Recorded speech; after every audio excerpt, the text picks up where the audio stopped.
ကဘာဂီတနဲ့ရင်ပါလာအောင်မိတ်ဖွဲ့ပေးတဲ့အခါမှာအခြေခံအားဖြင့်သိရတဲ့အချက်ကြီး၄ရပ်ရှိပါတယ်ကျွန်တော်စီးပူးလိလာနေတာအင်္ဂလိပ်ဘာသာနဲ့ရေးသားထားခြင်းများမှတဆင့်ဖြစ်လို့အဲ့ဒီဘာသာစကားနဲ့ဖော်ပြထားတဲ့အတိုင်းအစီရင်ခံရမယ်ဆိုရင်ဒီသိရတဲ့အခြေခံကြီး၄ရပ်ကတော့ဖြင့် melody လို့ခေါ်တဲ့တီးသွားရယ် rhythm လို့ခေါ်တဲ့နရီရယ် harmony လို့ခေါ်တဲ့အသံအဖက်အစက်ရယ်တုံးကာလာလို့ခေါ်တဲ့ဂီတသံတွက်ပစ္စည်းများအဖက်အစက်ရယ်လို့ကမ္ဘာဂီတသုတေသီများကခွဲခြားစိတ်ဖြာထားပါတယ်အဲ့ဒီအခြေခံအချက်ကြီး၄ရပ်အနက် melody လို့ခေါ်တဲ့တီးသွားကိုတီးကျွမ်းမှုနဲ့ပတ်သက်ပြီးတန်စင်များအကြောင်းကိုကျွန်တော်တင်ပြဆွေးနွေးခဲ့ဘူးပါတယ်အခုတစ်ခါဒီတင်ပြဆွေးနွေးချက်ကိုဆက်လက်ပြီးတော့တင်ပြဆွေးနွေးလိုပါသေးတယ်သောတာရှင်များသိတော်မူကြတဲ့အတိုင်း melody လို့ခေါ်တဲ့တီးသွားဟာတမန်တို့9တန်6ပေါက်5ပေါက်စတဲ့အတန်တွေကိုပလဲကုန်းလို့တစ်ခုပြီးတစ်ခုသီးပြီးတော့ပုံဖော်ထားတဲ့တီးသံအသီးအတန်းကလေးရဲ့အသွင်ပြင်ပင်ဖြစ်ပါတယ်အဲ့ဒီတီးသွားဆိုတဲ့အတန်အသီးအတန်းကလေးရဲ့ပုံပတ်အသွင်ပြင်ကိုသိနိုင်ဖို့ရမှာအတန်တတန်နဲ့အတန်တတန်ရဲ့အဆက်အဆက်တတန်နဲ့တတန်ဆွေမျိုးပဲလို့တော်စပ်ပုံကိုသိကြဖို့လိုပါတယ်ဒါကြောင့်အတန်တူအထက်တန်အောက်တန်နှစ်ခုထားပြီးတော့အဲ့ဒီအတန်တူအထက်တန်အောက်တန်ကိုအလွှာတလွှာအနေနဲ့စဉ်းစားပြီးတော့ဂျားထဲမှာလေကားတစ်ကလေးများတဖွဲအတန်အထက်ကလေးတွေခွဲပြီးတော့ဘယ်အတန်ကနေဘယ်အတန်ကိုဘယ်နှစ်ထစ်ရှိတယ်စသဖြင့်သိကြရလေအောင် scale ဆိုတဲ့တန်စင်နဲ့မိတ်ဖွဲ့ပေးခဲ့ပါတယ်ဥပမာ major scale ဆိုတဲ့တန်စင်ကြီးဆိုကြပါစို့ခင်ဗျာတန်စင်ကြီး major scale နဲ့ဆိုရင်တန်မှန်နဲ့၅ပေါက်ဟာအတန်2တန်နဲ့တဝက်သို့မဟုတ်နှလုံးနဲ့တစ်ချမ်းချတယ်တန်မှန်နဲ့9တန်ဟာတတန်သို့မဟုတ်အတန်တစ်လုံးချတယ်စသဖြင့်တန်စင်အရာအတန်ဆွေမျိုးစုအရာသိနိုင်ကြပါတယ်အဲ့ဒီခါမှာဘယ်လိုအတန်စင်သို့မဟုတ်အတန်ဆွေမျိုးစုတွေကအတန်တွေကိုသိလိုက်လို့ရှိရင်ဘယ်လိုတိအသီအတန်ကလေးဖြစ်လာမယ်ဆိုတာသိနိုင်မြတ်ပါတယ်ဒါကြောင့်ကမ္ဘာဂီတမှာအများသုံးကြတဲ့ major scale မြန်မာလိုအတန်စင်ကြီးရယ်လို့ခေါ်ကြပါစို့ခင်ဗျာပြီးတော့ minor scale မြန်မာလိုအတန်စင်ငယ်ရယ်လို့ခေါ်ကြပါစို့အဲ့ဒီအတန်စင်ကြီးအတန်စင်ငယ်တွေနဲ့ပတ်သက်လို့ဆွေးနွေးတင်ပြခဲ့ပါတယ်အခုဘတ်တော့အများမသုံးပေမဲ့ကမ္ဘာဂီတမှာတွေ့ရမယ်အတန်စင်အတန်ဆွေမျိုးစု၃စုကိုတင်ပြဆွေးနွေးလိုပါတယ်ပထမတင်ပြဆွေးနွေးလိုတဲ့အတန်စင်အတန်ဆွေမျိုးစုကတော့ဖြင့်သောတာရှင်များကိုယခင်တစ်ချိန်ကတင်ပြဆွေးနွေးခဲ့ဘူးတဲ့ chromatic scale လို့ခေါ်တဲ့12တန်ဘွားတန်စင်12တန်ဘွားဆွေမျိုးစုပင်ဖြစ်ပါတယ်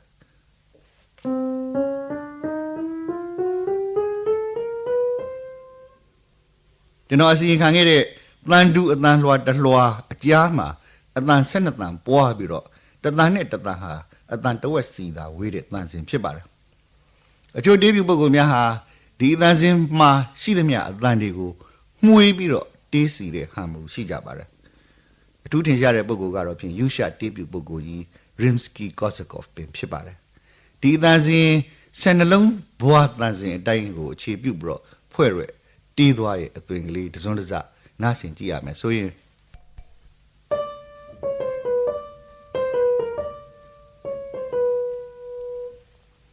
အဲ့ဒီလိုစနစ်နဲ့ဖွဲ့တဲ့တီးသွားများကိုဟောဒီဆရာကြီး Rimsky-Korsakov ရဲ့တီးလိုက်ရမှာဒီမျိုးကတော့ဖြင့်အတန်တူတန်နှစ်ခုအကြားတလွှာမှာအတန်9တန်နဲ့ပဲရှိတဲ့9တန်ဘွားတန်စင်ဖြစ်ပါတယ်12တန်ဘွားတန်စင်ကိုအခြေခံပြီးတော့ပြောရမယ်ဆိုလို့ရှိရင်ဒီတန်စင်မှာတာမန်တန်ကြထားတဲ့ဟောဒီအတန်ကနေပြီးတော့တဆင့်တက်လိုက်လို့ရှိရင်တတန်ကြားဟောဒီအတန်အဲ့ဒီကနေမှတခါတဆင့်တက်လိုက်မယ်လို့ဆိုလို့ရှိရင်တတန်ကြားနောက်တစ်ခါတဆင့်တက်လိုက်မယ်ဆိုလို့ရှိရင်အထက်တတန်ခွဲကြားနောက်တစ်ဆင့်ဆိုလို့ရှိရင်အဲ့ဒီတဲ့တတန်ကြားနောက်တစ်ခါတဆင့်တက်လိုက်မယ်ဆိုလို့ရှိရင်ဒီတဲ့တတန်ခွဲကြားဖြစ်တဲ့တန်မှန်တန်ကြထားတဲ့အတန်ရဲ့အထက်အတန်လွှာကိုရောက်ပါတယ်ဒီနည်းအတိုင်းဆိုမယ်ဆိုရင်သူ့အတန်စင်က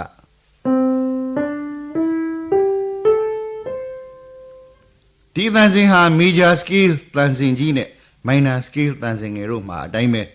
တာမန်တန်ကြတန်ကိုအနှိမ့်အမြင့်အမျိုးမျိုးထားပြီးတော့တန်စင်အမျိုးမျိုးအတန်ဆွေမျိုးစုအစုစုခွဲနိုင်ပါတယ်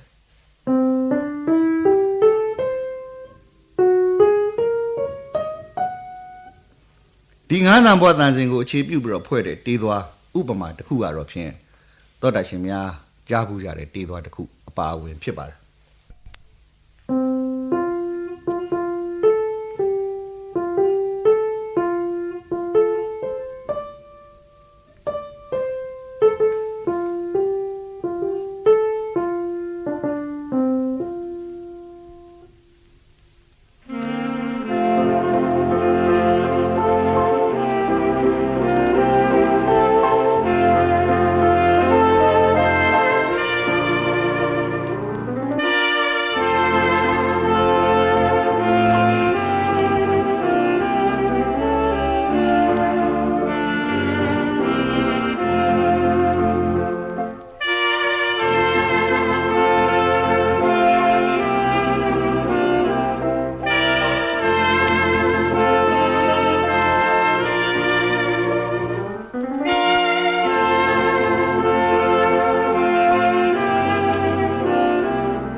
အဲ့ဒါကတော့ဖြင့်ငါးတန်ဘွားတန်စင်နဲ့တီးထားတဲ့တေးတန်ပါပဲခင်ဗျာကျွန်တော်ပထမဦးစွာအစီရင်ခံခဲ့တဲ့ chromatic scale ဆိုတဲ့12တန်ဘွားအတန်စင်ကိုအခြေပြုပြီးတော့တာမန်တန်ကြထားတဲ့အတန်ကနေပြီးတော့အတန်တဝက်တို့အတန်တစ်လုံးတို့နဲ့အတန်တစ်လုံးနဲ့တဝက်စသဖြင့်တစ်ထစ်နဲ့တစ်ထစ်အကွဲကွဲအပြားပြားမတက်ဖဲနဲ့တတန်စီအတန်တစ်လုံးစီညီတူမျှတူတက်သွားတဲ့တန်စင်ကိုစမ်းနေရနဲ့တီးကြည့်မယ်ဆိုရင်ဆိုတဲ့6တန်ဘွားတန်စင်ဆိုကြပါစို့ခင်ဗျာအဲ့ဒီ6တန်ဘွားတန်စင်ကိုရရှိပါမယ်ဒီတန်စင်ကိုလည်းပဲ major scale တန်စင်ကြီးတို့ minor scale တန်စင်ငယ်တို့မှလိုပဲတာမန်တန်ကြထားတဲ့အတန်ကိုအနှိမ့်အမြင့်အမျိုးမျိုးထားကအတန်စင်အမျိုးမျိုးအတန်ဆွေမျိုးစုအမျိုးမျိုးခွဲနိုင်ပါသေးတယ်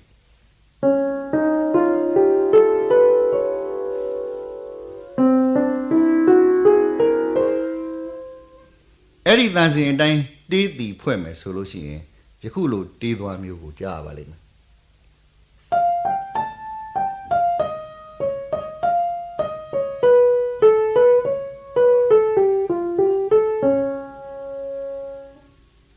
အဲ့ဒီလိုတေးသွားမျိုးကိုပြင်သစ်တေးပြူဆရာကြီး WC ရဲ့တေးလေယာများမှာအများအပြားတွေ့ရပါလိမ့်မယ်ခင်ဗျာ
အခုပါကျွန်တော်ရဲ့ကပ္ပဂီတကမှာကပ္ပဂီတမှာအခြေခံထားပြီးတော့မူထားပြီးတော့တီးကြတဲ့တန်စင်များအနဲ့အတိနဲ့တော့လဲကပ္ပဂီတနားဆင်ရမှာတီကျွမ်းထားတဲ့တန်စင်2မျိုးအပြင်မူထားတဲ့12တန်ပွားတန်စင် chromatic scale 9တန်ပွားတန်စင် pentatonic scale နဲ့ whole tone scale ခေါ်တဲ့6တန်ပွားတန်စင်များကိုတင်ပြဆွေးနွေးပြီးပါပြီခင်ဗျာတော်တာရှင်ပေါင်းကျမ်းမာချမ်းသာတော်မူကြပါစေ